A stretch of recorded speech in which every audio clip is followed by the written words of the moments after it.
নাহমাদুন সাল্লি আলা রাসূলিকা আবাদ। ভাইয়া দুস্থ বন্ধুরা আজিজ, আজকে আমরা জানবো সূরা ইখলাস ওযু অবস্থায় 200 বার পাঠ করলে কি ফজিলত।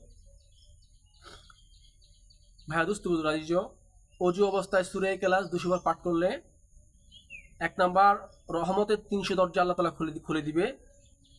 আল্লাহ তাআলা তার রাগের 300 দরজা বন্ধ করে দিবে। রিজিকের 300 দরজা খুলে দিবে। 200 রাকাত নফল নামাজ পড়ার চেয়ে উত্তম আমল দান করবেন। 66 বার কোরআন খতম করার নেকি দান করবেন।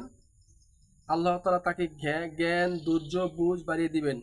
জান্নাতের মধ্যে 20টি মহল দেবেন, যেখানে ইয়াকু, মারজান, জমজম দিয়ে তৈরি প্রতিটি মহল থাকবে, এবং গায়বী রিজিক বাড়িয়ে দিবেন। এবং যখন সে ব্যক্তি মারা যাবে, অসংখ্য ফেরেশতারা তার জানাজায় শরীক হবে।